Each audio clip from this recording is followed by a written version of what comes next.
മുകളിലാണ് എന്ന് വേണം പറയാൻ. ഒരു വശത്ത് സ്ട്രെയിറ്റ് ഓഫ് ഹോർമൂസ് ലക്ഷ്യമാക്കി ട്രംപിന്റെ മാരകമായ ബങ്കർ ബസ്റ്ററുകൾ കുതിക്കുമ്പോൾ സഖ്യകക്ഷികളായ യൂറോപ്പും നേറ്റോയും അമേരിക്കയെ കൈവിട്ടിരിക്കുകയാണ്. ഇതിനിടയിൽ ഇസ്രായേൽ ഇറാന്റെ ഇന്റലിജൻസ് മന്ത്രിയെ വധിച്ചതോടെ പശ്ചിമേഷ്യ യുദ്ധകളമായി മാറിയിരിക്കുകയാണ്. ഇതുകൂടാതെ യുക്രൈൻ ഡ്രോണുകളെ പേടിച്ച് പുടിൻ സ്വന്തം ബങ്കറുകളിൽ ലോക്ക്ഡൌണിലും അമേരിക്കയിലെ ഇന്ത്യൻ കുടിയേറ്റക്കാർ ട്രംപിന്റെ സെൽഫ് ഡിപ്പോർട്ടേഷൻ ഭീതിയിലുമാണ്. എന്താണ് ഈ ലോകത്തിന് സംഭവിക്കുന്നത്? പരിശോധിക്കാം. വെൽക്കം ടു ലോക.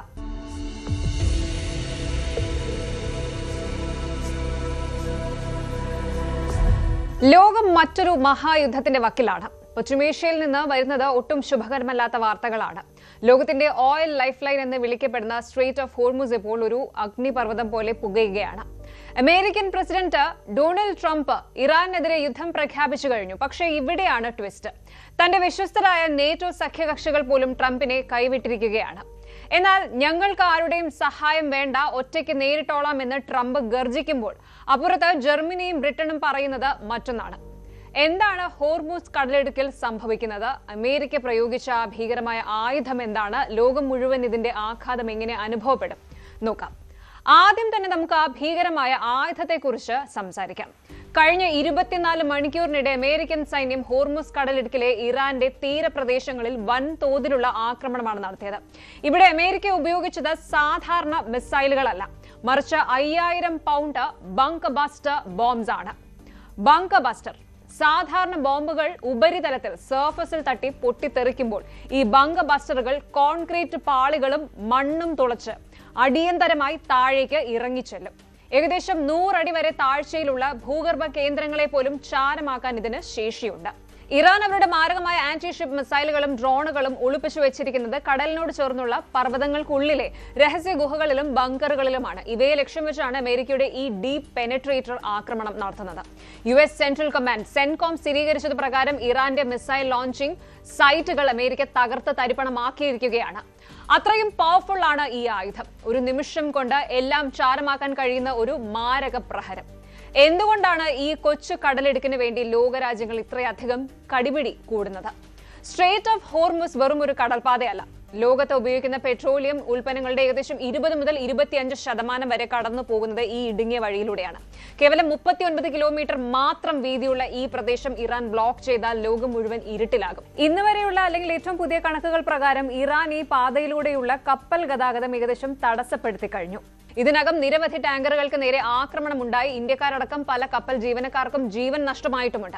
എണ്ണ വില കുതിച്ചുയരുകയാണ്. ബ്രെന്റ് ക്രൂഡ് ഓയിൽ വില ബാരലിന് $115 മുകളിൽ എത്തിക്കഴിഞ്ഞു. ഇത് സാധാരണക്കാരായ നമ്മുടെയൊക്കെ പോക്കറ്റ് കീറുന്ന കാര്യമാണെന്ന് പ്രത്യേകം പറയണ്ടല്ലോ.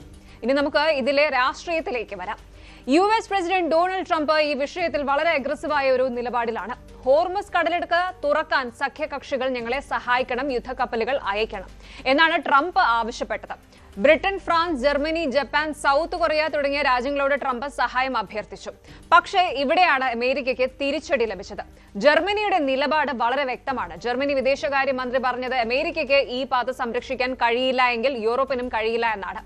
ദിസ് ഇസ് നോട്ട് അവർ വാർ. ഇതൊരു യൂറോപ്യൻ യുദ്ധമല്ല. അമേരിക്കയും ഇസ്രായേലും ഇറാനും തമ്മിലുള്ള പ്രശ്നത്തിൽ ഞങ്ങളുടെ സൈനികരെ ബലി കൊടുക്കാൻ തയ്യാറല്ല എന്നാണ് ജർമ്മനിയുടെയും നേറ്റോ രാജ്യങ്ങളുടെയും പക്ഷം. ട്രംപ് ഇതിൽ വല്ലാത്ത ദേഷ്യത്തിലാണ്. ഞങ്ങൾ ഇത്രയധികം സഹായിച്ചിട്ടും നേറ്റോ രാജ്യങ്ങൾ തിരിഞ്ഞു നോക്കുന്നില്ല എന്ന് അദ്ദേഹം കുറ്റപ്പെടുത്തി. തന്റെ തനതായ ശൈലിയിൽ ട്രംപ് പറഞ്ഞു, "We don't need help. If they don't want to come, let them suffer." ഇത് വെറും ഒരു പ്രസ്താവനയല്ല, ലോക രാജ്യങ്ങൾക്കുള്ള ട്രംപിന്റെ അന്ത്യശാസനമാണ്. അതായത് ഞങ്ങൾക്കൊപ്പം നിൽക്കാൻ സൗകര്യമില്ലാത്തവർ അതിന്റെ പ്രത്യാഘാതം അനുഭവിച്ചോളൂ എന്ന്. സഖ്യകക്ഷികളുടെ സഹായമില്ലാതെ തന്നെ ഇറാനെ നിലംപരിശാക്കാനും ഹോർമൂസ് കടലിടുക്കിന്റെ നിയന്ത്രണം ഏറ്റെടുക്കാനും അമേരിക്കൻ സൈന്യത്തിന് ഒറ്റയ്ക്ക് സാധിക്കുമെന്നാണ് ട്രംപ് ഇതിലൂടെ വെല്ലുവിളിക്കുന്നത്. ട്രംപ് തന്റെ അമേരിക്ക ഫസ്റ്റ് പോളിസിയിൽ ഉറച്ചു നിന്നുകൊണ്ട് ലോക പോലീസ് എന്ന റൂൾ ആരുടെയും പിന്തുണയില്ലാതെ തന്നെ ചെയ്യാം, അതായത് ആരുടെയും സഹായമില്ലാതെ അമേരിക്ക ഒറ്റയ്ക്ക് ഇറാനെ ഒതുക്കുമെന്നാണ് ട്രംപിന്റെ വെല്ലുവിളി. അതേസമയം ഇപ്പുറത്ത് ഇറാന് ഒട്ടും വിട്ടുകൊടുക്കാൻ ഭാവമില്ല. ഇറാന്റെ പരമോന്നത നേതാവായിരുന്ന ആയത്തുള്ള അലി ഖമീനിക്ക് ശേഷം വന്ന മൊജ്തബ ഖമീനി വളരെ ഹാർഡ് ലൈനായ നിലപാടാണ് സ്വീകരിക്കുന്നത്. ഇറാന്റെ സുരക്ഷാ തലവൻ ലാറിജാനി കൊല്ലപ്പെട്ടതോടെ ഇറാൻ പ്രതികാര ദാഹത്തിലുമാണ്.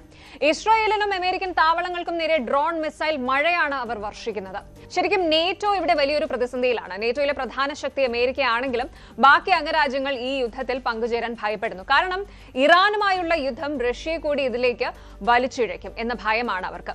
റഷ്യ ഇതിനകം തന്നെ ഇറാന് ഉപഗ്രഹ വിവരങ്ങളും ഡ്രോൺ സാങ്കേതിക വിദ്യയും നൽകുന്നുണ്ടെന്ന റിപ്പോർട്ടുകൾ പുറത്തു വരുന്നുണ്ട്. അതുകൊണ്ട് തന്നെ ഒരു വേൾഡ് വാർ 3 മൂന്നാം ലോക മഹായുദ്ധം ഉണ്ടാകുമോ എന്ന ഭീതിയിലാണ് ലോകം. ഇനി ഇന്ത്യയുടെ കാര്യം നോക്കുമ്പോൾ ഇന്ത്യയെ സംബന്ധിച്ച് ഇത് വളരെ വളരെ നിർണായകമായ ഒരു സമയമാണ്. കാരണം നമ്മുടെ ഭൂരിഭാഗം എണ്ണ ഇറക്കുമതിയും വരുന്നത് ഈ ഒരു റൂട്ടിലൂടെയാണ്. ഇതിനകം തന്നെ പല ഇന്ത്യൻ നാവികർക്കും പരിക്കേൽക്കുകയും ജീവൻ നഷ്ടപ്പെടുകയും ഒക്കെ ചെയ്തിട്ടുണ്ട്. ഇന്ത്യൻ നാവികസേന ഹോർമുസ് കടലിടുക്കിന് സമീപം നിരീക്ഷണം ശക്തമാക്കിയിട്ടുണ്ട്. പക്ഷേ അമേരിക്കയുടെ ഈ സൈനിക നീക്കം എണ്ണ വില വർദ്ധിപ്പിക്കുന്നത് ഇന്ത്യൻ സമ്പദ് വ്യവസ്ഥയ്ക്ക് വലിയൊരു തിരിച്ചടിയാണ്. ഇനി ഇന്നത്തെ ഏറ്റവും പുതിയ അപ്ഡേറ്റ്സ് നോക്കാം. ഇന്ന് രാവിലെ വരെയുള്ള വിവരങ്ങൾ പ്രകാരം ഖത്തറിന് നേരെ മിസൈൽ ആക്രമണം ഉണ്ടായിട്ടുണ്ട്. അതവർ തടഞ്ഞു. ഇറാന്റെ പുതിയ സുരക്ഷാ തലവൻ കൊല്ലപ്പെട്ടതായി സ്ഥിരീകരണം ഉണ്ടായിട്ടുണ്ട്. അതായത് ലാറജാനി കൊല്ലപ്പെട്ടതായിട്ട് സ്ഥിരീകരണം ഉണ്ടായിരുന്നു. അതുപോലെ ഇറാഖിലെ അമേരിക്കൻ എംബസിക്ക് നേരെ ഡ്രോൺ ആക്രമണം നടന്നു. അമേരിക്കയുടെ ടോപ്പ് കൗണ്ടർ ടെററിസം ഓഫീസർ ജോ കെന്റ് ഈ യുദ്ധത്തിൽ പ്രതിഷേധിച്ച് രാജിവെച്ചു. ജോ കെന്റിന്റെ രാജി വെറും ഒരു സ്ഥാനമൊഴിയിൽ മാത്രമല്ല, അമേരിക്കൻ ഭരണകൂടത്തിനുള്ളിലെ വലിയൊരു വിള്ളലിന്റെ സൂചന തന്നെയാണ്. American national counter terrorism centre NCTC ഡയറക്ടറായിരുന്ന ജോ കെന്റ് ട്രംപിന്റെ ഏറ്റവും വിശ്വസ്തരായ ഉദ്യോഗസ്ഥരിൽ ഒരാളായിരുന്നു. എന്നാൽ ഇറാൻ യുദ്ധം തുടങ്ങിയതോടെ അദ്ദേഹം കടുത്ത വിയോജിപ്പിലായി. അദ്ദേഹത്തിന്റെ രാജിയിലെ പ്രധാന പോയിന്റുകൾ ഇവയാണ്. ഇറാൻ അമേരിക്കയ്ക്ക് നേരെ പെട്ടെന്നൊരു ആക്രമണത്തിന് പദ്ധതി ഇട്ടിരുന്നില്ല എന്നാണ് കെന്റ് വാദിക്കുന്നത്. യുദ്ധം തുടങ്ങാനായി ഇസ്രയേലും അമേരിക്കയിലെ ചില ലോബികളും ചേർന്ന് ട്രംപിനെ തെറ്റിദ്ധരിപ്പിക്കുകയായിരുന്നുവെന്ന് അദ്ദേഹം തന്റെ രാജിക്കത്തിൽ തുറന്നടിച്ചു. അത് എക്സിൽ പോസ്റ്റ് ചെയ്തിട്ടുമുണ്ട്. 2003 ഇറാഖ് യുദ്ധത്തിലേക്ക് അമേരിക്കയെ വലിച്ചിഴച്ച അതേ തന്ത്രമാണ് ഇപ്പോഴും നടക്കുന്നത് എന്ന് അദ്ദേഹം മുന്നറിയിപ്പ് നൽകി. തെറ്റായ രഹസ്യാന്വേഷണ വിവരങ്ങൾ നൽകി നമ്മളെ മറ്റൊരു നടുക്കടലിൽ കൊണ്ടിടുകയാണ് എന്നാണ് അദ്ദേഹം പറഞ്ഞത്. ഇനി ജോ കെന്റ് ഒരു സാധാരണ ഉദ്യോഗസ്ഥനല്ല, ഒരു ഗോൾഡ് സ്റ്റാർ ഹസ്ബൻഡാണ്. 2019 സിറിയയിൽ നടന്ന ഐസിസ് ചാവേർ ആക്രമണത്തിൽ അദ്ദേഹത്തിന്റെ ഭാര്യ ഷാനൻ കെന്റ് കൊല്ലപ്പെട്ടിരുന്നു. മറ്റൊരു തലമുറയെ കൂടി അനാവശ്യ യുദ്ധത്തിലേക്ക് തള്ളിവിടാൻ എനിക്ക് മനസാക്ഷി കുത്തില്ലാതെ കഴിയില്ല എന്ന അദ്ദേഹത്തിന്റെ വാക്കുകൾ അമേരിക്കൻ ജനതയെ വല്ലാതെ സ്വാധീനിച്ചിട്ടുണ്ട്. എന്നാൽ ട്രംപ് ഈ രാജിയെ വളരെ പരിഹാസത്തോടെയാണ് നേരിട്ടത്. അയാൾ സുരക്ഷാ കാര്യങ്ങളിൽ വളരെ ദുർബലനാണ്, അയാൾ വീക്കാണ്, അയാൾ പോയത് നന്നായി എന്നാണ് ട്രംപ് പ്രതികരിച്ചത്. എന്തായാലും സ്ഥിതിഗതികൾ വളരെ വഷളാവുകയാണ്. സ്ട്രെയിറ്റ് ഓഫ് ഹോർമുസ് ഇപ്പോൾ ഒരു മരണക്കെണിയായി മാറിയിരിക്കുകയാണ്. ലോകം എങ്ങോട്ടാണ് പോകുന്നത്? അമേരിക്കയുടെ ഈ അഹങ്കാരവും ഇറാന്റെ പിൻവാങ്ങാത്ത നിലപാടും കൂടി ചേർന്ന് നമ്മളെ ഒരു വലിയ വിപത്തിലേക്കാണോ നയിക്കുന്നത്? ട്രംപിന്റെ ഈ ഒരു ഒറ്റയാൾ പോരാട്ടം ജയിക്കുമോ അതോ അമേരിക്ക ഒറ്റപ്പെടുമോ? വി ഡോണ്ട് നീഡ് ഹെൽപ്പ് എന്ന് ട്രംപ് പറയുമ്പോൾ അത് കേവലം ഒരു വാശി മാത്രമല്ല, ലോകക്രമം മാറുന്നു എന്നതിന്റെ സൂചന തന്നെയാണ്. നേറ്റോ സഖ്യകക്ഷികൾ ഒഴിഞ്ഞു മാറുന്നതും അമേരിക്ക ഒറ്റയ്ക്ക് ഗോതയിൽ ഇറങ്ങുന്നതും വരാനിരിക്കുന്ന ഒരു വലിയ ഗ്ലോബൽ ഷിഫ്റ്റിന്റെ തുടക്കമാണ്. എന്തായാലും കാര്യങ്ങൾ വിചാരിച്ചതിലും കോംപ്ലിക്കേറ്റഡ് ആണ്. ഒരു വശത്ത് ബങ്കർ ബസ്റ്റർ ബോംബുകളുമായി ഇറാനെ ചാരമാക്കാൻ ഉറച്ചു നിൽക്കുന്ന ഡൊണാൾഡ് ട്രംപ്, മറുവശത്ത് ഈ യുദ്ധത്തിൽ ഞങ്ങളില്ല എന്ന് പറഞ്ഞ് കൈ കഴുകുന്ന യൂറോപ്യൻ ശക്തികൾ. ഇതിനിടയിലാണ് ട്രംപിന്റെ വിശ്വസ്തനായിരുന്ന ജോ കെന്റ് പടിയിറങ്ങുന്നത്. ദിസ് ഇസ് എ ട്രാപ്പ് എന്ന് അദ്ദേഹം വിളിച്ചു പറയുമ്പോൾ അത് അമേരിക്കൻ ഭരണകൂടത്തിന്റെ അടിത്തറ ഇളക്കുന്നുണ്ട്. വെറും ഒരു കടലിടുക്കിന് വേണ്ടിയുള്ള തർക്കമല്ല ഇത് ലോകത്തിന്റെ അധികാര സമവാക്യങ്ങൾ മാറുന്നതിന്റെ ലക്ഷണമാണ്. അമേരിക്ക ഒറ്റയ്ക്കാണോ? ലോകം മുഴുവൻ അമേരിക്കയ്ക്ക് എതിരെയാണോ? ഹോർമുസ് കടലിടുക്ക് അടഞ്ഞു പോയാൽ നാളെ നമ്മുടെ നാട്ടിലെ പെട്രോൾ പമ്പുകളിൽ നോ സ്റ്റോക്ക് ബോർഡ് തൂങ്ങുമോ എന്ന പേടിയിലാണ് സാമ്പത്തിക വിദഗ്ധർ. അണ്ടർഗ്രൗണ്ട് ബങ്കേഴ്സ് പോലും തകർക്കുന്ന അമേരിക്കയുടെ ഈ ആയുധങ്ങൾ ഇറാനെ മുട്ടുകുത്തിക്കുമോ? അതോ സ്ട്രെയിറ്റ് ഓഫ് ഹോർമുസ് എന്ന ഈ ഒരു ചെറിയ കടൽപാത ലോക സമ്പദ് വ്യവസ്ഥയുടെ തന്നെ ശവപ്പറമ്പായിട്ട് മാറുമോ? ഒന്നുറപ്പാണ്, വരും ദിവസങ്ങളിൽ പെട്രോൾ പമ്പുകളിലെ വില വിവര പട്ടിക നോക്കുമ്പോൾ നമുക്കിനി കൂടുതൽ ബോധ്യപ്പെടും. ഇറാന്റെ പ്രതികാരം, ട്രംപിന്റെ വാശി, സഖ്യകക്ഷികളുടെ ഭയം, ഇതിനിടയിൽ പെട്ടുപോകുന്നത് സാധാരണക്കാരായ നമ്മളാണ്. യുദ്ധം ജയിക്കുന്നത് ആരായാലും തോൽക്കുന്നത് മനുഷ്യത്വമായിരിക്കും. ലെതം സഫർ എന്ന് ട്രംപ് പറയുമ്പോൾ ആ സഫറിംഗ് സാധാരണക്കാരന്റെ പോക്കറ്റിലും അടുക്കളയിലേക്കും എത്താൻ അധികം സമയം വേണ്ടിവരില്ല. ട്രംപ് വിരഞ്ഞൊടിച്ചാൽ കൂടെ നിൽക്കുമെന്ന് കരുതിയ യൂറോപ്പും നേറ്റോ സഖ്യകക്ഷികളും ട്രംപിനെ കൈവിട്ടിരിക്കുകയാണ്. ഇത് നമ്മൾ അറിഞ്ഞു. ഞങ്ങൾക്ക് നിങ്ങളുടെ യുദ്ധത്തിൽ പങ്കുചേരാൻ താല്പര്യമില്ല എന്ന് യൂറോപ്പ് മുഖത്ത് നോക്കി പറയുമ്പോൾ ട്രംപ് പ്രകോപിതനാണ്. എന്തുകൊണ്ടാണ് യൂറോപ്പ് ട്രംപിനെ ഭയപ്പെടുന്നത്? എന്തുകൊണ്ടാണ് നേറ്റോ ഈ യുദ്ധത്തിൽ നിന്ന് മാറി നിൽക്കുന്നത്? നമുക്ക് ഡീറ്റെയിൽഡ് ആയിട്ടൊന്ന് നോക്കാം. ട്രംപിന്റെ കൂടെ നിൽക്കാൻ യൂറോപ്പ് വിസമ്മതിച്ചത് എങ്ങനെയാണ് എന്ന് ആദ്യം നോക്കാം. ട്രംപ് ഭരണകൂടം ഔദ്യോഗികമായി തന്നെ യൂറോപ്യൻ രാജ്യങ്ങളോട് ഹോർമുസ് കടലിടുക്കിലേക്ക് യുദ്ധക്കപ്പലുകൾ അയക്കാൻ ആവശ്യപ്പെട്ടിരുന്നു. ഒരു ഇന്റർനാഷണൽ കോവാലിഷൻ രൂപീകരിച്ച് ഇറാനെ ഒതുക്കണമെന്നായിരുന്നു ട്രംപിന്റെ പ്ലാൻ. എന്നാൽ ജർമ്മനിയും ഫ്രാൻസും ഇതിനോട് വളരെ പരുക്കൻ ഭാഷയിലാണ് പ്രതികരിച്ചത്. ഡയറക്റ്റ് ആയിട്ട് നോ എന്നാണ് അവർ പറഞ്ഞത്. ജർമ്മൻ വിദേശകാര്യമന്ത്രി പറഞ്ഞത് അമേരിക്ക തുടങ്ങിവെച്ച ആ പ്രകോപനപരമായ യുദ്ധത്തിന്റെ ഉത്തരവാദിത്തം ഏറ്റെടുക്കാൻ ഞങ്ങൾക്ക് കഴിയില്ല എന്നാണ്. നയതന്ത്രപരമായി ട്രംപിന്റെ അഭ്യർത്ഥന അവർ ചവറ്റുകുട്ടയിൽ എറിഞ്ഞുവെന്ന് പറയുന്നതാകും ശരി. വെറും ഒരു നിസ്സഹരണം മാത്രമല്ല ഇവിടെ. അമേരിക്കയുടെ ഏകപക്ഷീയമായ സൈനിക നീക്കത്തെ അവർ പരസ്യമായി വിമർശിക്കുകയും ചെയ്തിട്ടുണ്ട്. ഇനി എന്തുകൊണ്ടാണ് യൂറോപ്പ് ട്രംപിനെ കൈവിട്ടത്? ഇതിന് പ്രധാനമായും 3 കാരണങ്ങളാണുള്ളത്. ഒന്ന്, അമേരിക്കയ്ക്ക് ഇത് 7ാം കടലിനക്കരെയുള്ളൊരു യുദ്ധമാണ്. എന്നാൽ യൂറോപ്പ് പശ്ചിമേഷ്യയോട് തൊട്ടടുത്ത് കിടക്കുന്ന വൻകരയാണ്. ഇറാനിൽ യുദ്ധം കടുക്കുമ്പോൾ ഉണ്ടാകുന്ന അഭയാർത്ഥി പ്രവാഹം, ആ ഒരു റെഫ്യൂജി ക്രൈസിസും മുഴുവൻ വന്ന് കയറുന്നത് യൂറോപ്പിലേക്കായിരിക്കും. ഇത് തങ്ങളുടെ സമ്പദ് വ്യവസ്ഥയെ തകർക്കുമെന്ന് അവർക്കറിയാം. ഇനി രണ്ടാമതായിട്ട്, ഇറാനുമായി യൂറോപ്പിന് വലിയ വ്യാപാര ബന്ധമുണ്ട്. യുദ്ധം വന്നാൽ എണ്ണവില കുതിച്ചുയരും, യൂറോപ്പിലെ പണപ്പെരുപ്പം, ഇൻഫ്ലേഷൻ അത് നിയന്ത്രിക്കാൻ കഴിയാതെ വരും. ഇനി മൂന്നാമത്തെ കാരണം എന്ന് പറയുന്നത്, ട്രംപിന്റെ വിശ്വസ്തനായ ഉദ്യോഗസ്ഥൻ ജോ കെന്റ് പറഞ്ഞതുപോലെ ഇതൊരു പ്ലാൻഡ് വാർ ആണെന്ന് യൂറോപ്പ് വിശ്വസിക്കുന്നു. ഇസ്രായേലിന്റെ താല്പര്യങ്ങൾക്ക് വേണ്ടി തങ്ങളുടെ സൈനികരെ ബലി കൊടുക്കാൻ അവർ തയ്യാറല്ല. ഇവിടെയാണ് പലർക്കും തെറ്റുപറ്റുന്ന ഒരു പോയിന്റ് വരുന്നത്. അമേരിക്കയെ ആരെങ്കിലും ആക്രമിച്ചാൽ സഹായിക്കാൻ നേറ്റോ ബാധ്യസ്ഥരല്ലേ? ആർട്ടിക്കിൾ 5 പ്രകാരം ഒരു അംഗരാജ്യത്തിന് നേരെ ആക്രമണം ഉണ്ടായാൽ എല്ലാവരും സഹായിക്കണം, അതായത് കളക്റ്റീവ് ഡിഫൻസ്. പക്ഷെ ഇവിടെ ഇറാൻ അമേരിക്കയെ പോയി ആക്രമിച്ചതല്ല, മറിച്ച് അമേരിക്ക ഇറാനെതിരെ ആക്രമണം തുടങ്ങുകയാണ് ചെയ്തത്. അതുകൊണ്ട് തന്നെ ഇതൊരു ഡിഫൻസീവ് വാർ അല്ല, മറിച്ച് ഒഫൻസീവ് വാർ ആണ്. നേറ്റോ നിയമപ്രകാരം ഇത്തരം യുദ്ധങ്ങളിൽ പങ്കെടുക്കണോ വേണ്ടയോ എന്ന് ഓരോ രാജ്യത്തിനും സ്വയം തീരുമാനിക്കാം. ചുരുക്കത്തിൽ ട്രംപിന്റെ ഈ യുദ്ധത്തിൽ നിയമപരമായി അമേരിക്കയെ സഹായിക്കാൻ നേറ്റോ രാജ്യങ്ങൾക്ക് യാതൊരു ബാധ്യതയുമില്ല. ഈ ലീഗൽ ലൂപ്പ് ഹോൾ ആണ് യൂറോപ്പ് ഇപ്പോൾ കൃത്യമായി ഉപയോഗിക്കുന്നത്. അപ്പോൾ യൂറോപ്പ് ഒന്നാകെ അമേരിക്കയെ കൈവിട്ടോ എന്നുള്ളതാണ് ചോദ്യം. പൂർണ്ണമായും ഇല്ല എന്ന് പറയേണ്ടി വരും. നേരിട്ട് യുദ്ധം ചെയ്യാൻ വരില്ല എങ്കിലും അമേരിക്കയെ സഹായിക്കാൻ ചില വഴികൾ അവർക്ക് മുന്നിലുണ്ട്. അതെന്ന് പറയുന്നത്, ഒന്ന്, ഇന്റലിജൻസ് ഷെയറിംഗ് ആണ്. ഇറാന്റെ നീക്കങ്ങളെക്കുറിച്ച് രഹസ്യാന്വേഷണ വിവരങ്ങൾ അമേരിക്കയ്ക്ക് നൽകാം. അടുത്തത് ലോജിസ്റ്റിക്കൽ സപ്പോർട്ടാണ്. യുദ്ധം ചെയ്യാൻ വന്നില്ല എങ്കിലും അമേരിക്കൻ കപ്പലുകൾക്ക് ഇന്ധനം നിറയ്ക്കാനും മറ്റുമുള്ള സൗകര്യങ്ങൾ യൂറോപ്യൻ ബേസുകളിൽ നൽകാൻ അവർ തയ്യാറായേക്കും. അടുത്തത് നോൺ കോമ്പാക്ട് പാട്രോൾസ് ആണ്. യുദ്ധക്കപ്പലുകൾക്ക് പകരം ചരക്ക് കപ്പലുകളുടെ സുരക്ഷയ്ക്കായി ചെറിയ നിരീക്ഷണ ബോട്ടുകൾ അയക്കാം. പക്ഷേ ഇറാനെ നേരിട്ട് ആക്രമിക്കാൻ ഒരു വെടിയുണ്ട പോലും തങ്ങളുടെ ഭാഗത്ത് നിന്ന് ഉണ്ടാകില്ലെന്ന് യൂറോപ്പ് കാട്ടായം പറഞ്ഞു കഴിഞ്ഞു. ഏറ്റവും പുതിയ വിവരങ്ങൾ പ്രകാരം അമേരിക്കയ്ക്കുള്ളിൽ തന്നെ വലിയ പ്രതിഷേധം നടക്കുന്നുണ്ട്. അമേരിക്കൻ കൗണ്ടർ ടെററിസം ഓഫീസർ ജോ കെന്റ് രാജിവെച്ചതോടെ ട്രംപിന്റെ യുദ്ധതന്ത്രങ്ങൾക്ക് കനത്ത തിരിച്ചടിയാണ് ലഭിച്ചിരിക്കുന്നത്. ഇതൊരു ചതിക്കുഴി എന്നാണ് ജോ കെന്റ് വൈറ്റ് ഹൌസിൽ നിന്ന് ഇറങ്ങുമ്പോൾ വിളിച്ചു പറഞ്ഞത്. അമേരിക്കയുടെ ബങ്കബസ്റ്ററുകൾക്ക് മറുപടിയായി ഇറാൻ തങ്ങളുടെ ഡ്രോൺ സൈന്യത്തെ ചെങ്കടലിലേക്ക് നിയോഗിച്ചിരിക്കുകയാണ്. പിന്നെ എണ്ണവില ഇന്ന് ബാരലിന് $125 കടന്നു. ഇന്ത്യയിൽ അടക്കം ഇതിന്റെ ഒരു ആഘാതം വരും ദിവസങ്ങളിൽ നമുക്ക് കാണാനും കഴിയും. അപ്പോൾ ചിത്രം ഇപ്പോൾ വളരെ വ്യക്തമാണ്. അമേരിക്കയുടെ പക്കൽ ലോകത്തെ നടക്കുന്ന ആയുധങ്ങളുണ്ട്, പക്ഷെ അവരെ പിന്തുണയ്ക്കാൻ ലോകം തയ്യാറല്ല. വി ഡോണ്ട് നീഡ് ഹെൽപ്പ് എന്ന് ട്രംപ് ഗർജിക്കുന്നുണ്ടെങ്കിലും സഖ്യകക്ഷികളുടെ സഹായമില്ലാതെ ഇറാൻ എന്ന വലിയൊരു ശക്തിയെ നേരിടുന്നത് അമേരിക്കയെ സംബന്ധിച്ച് എളുപ്പമല്ല.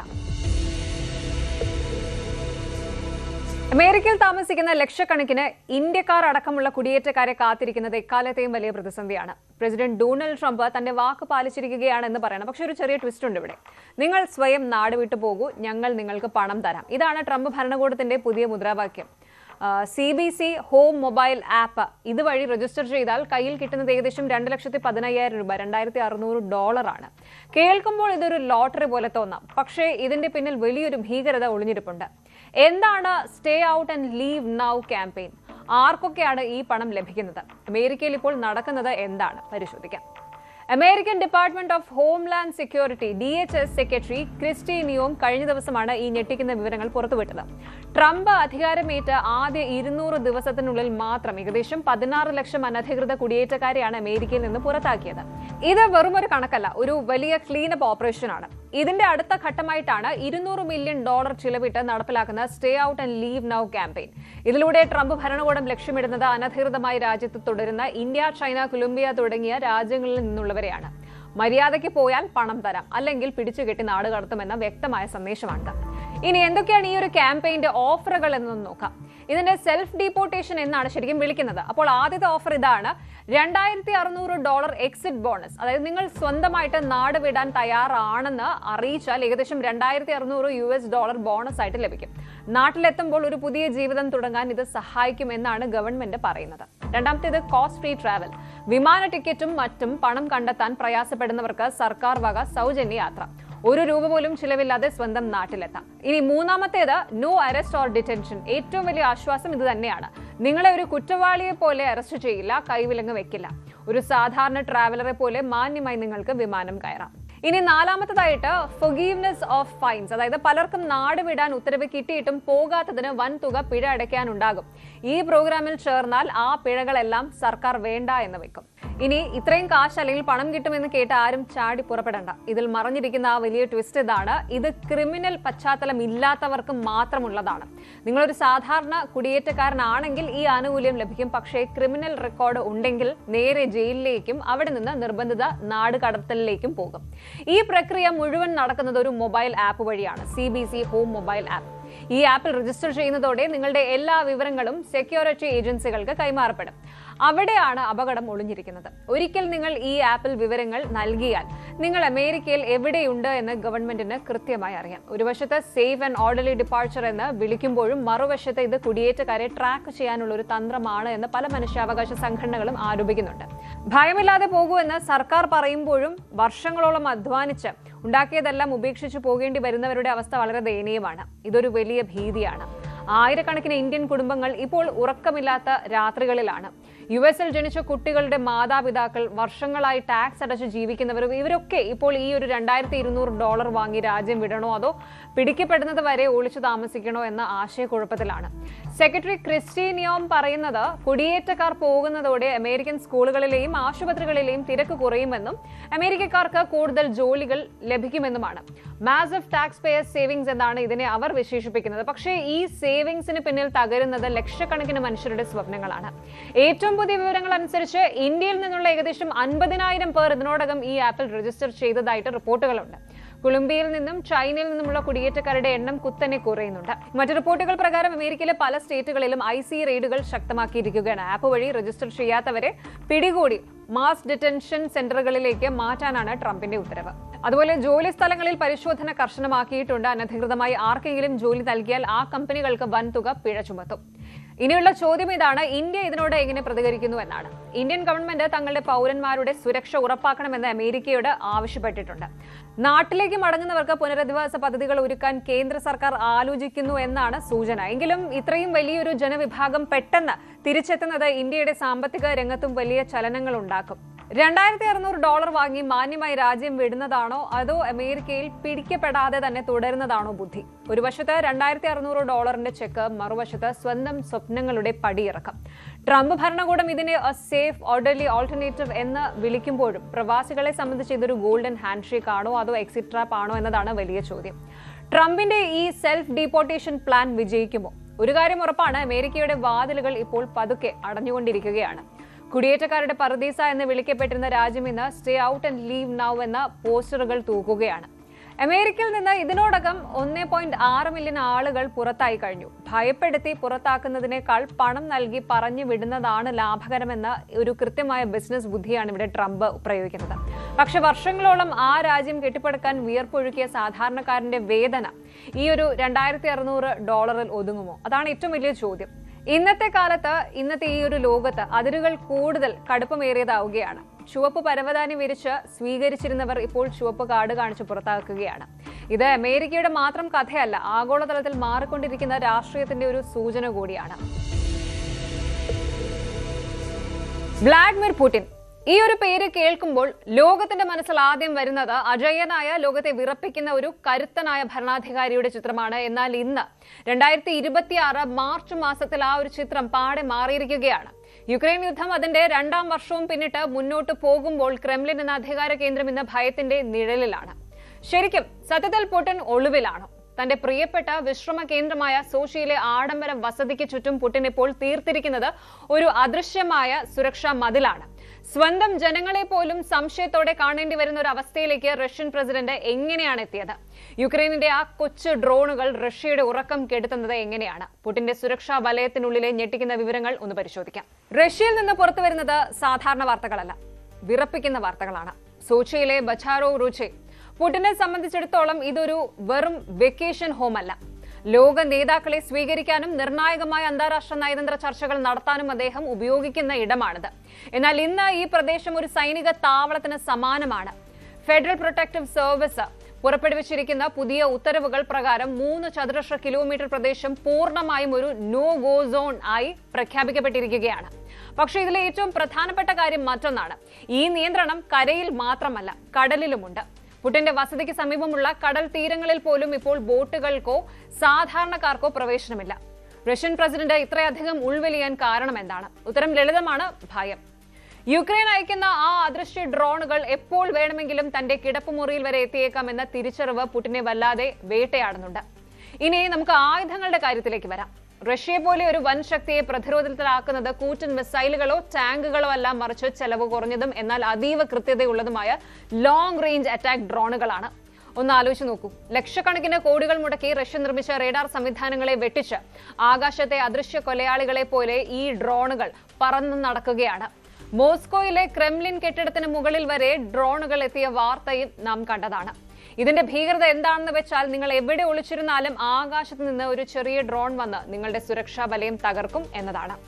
ഇതിനെ പ്രതിരോധിക്കാൻ പുടിന്റെ ഓരോ വസതിക്ക് ചുറ്റും ഇപ്പോൾ പാൻസർ S-1 എന്ന അത്യാധുനിക വ്യോമ പ്രതിരോധ സംവിധാനങ്ങൾ സ്ഥാപിച്ചിട്ടുണ്ട്.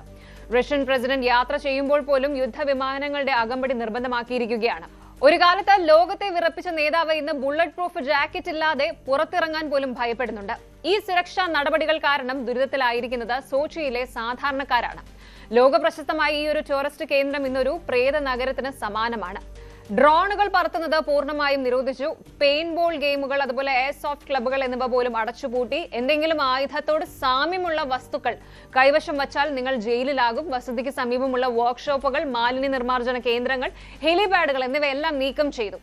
ഒരു ഭരണാധികാരിക്ക് വേണ്ടി ഒരു നഗരം മുഴുവൻ ശ്വാസം മുട്ടുകയാണ്. മൃഗങ്ങളെ വളർത്തുന്നതിനും കടലിൽ മീൻ പിടിക്കുന്നതിനും വരെ നിയന്ത്രണങ്ങളുണ്ട്.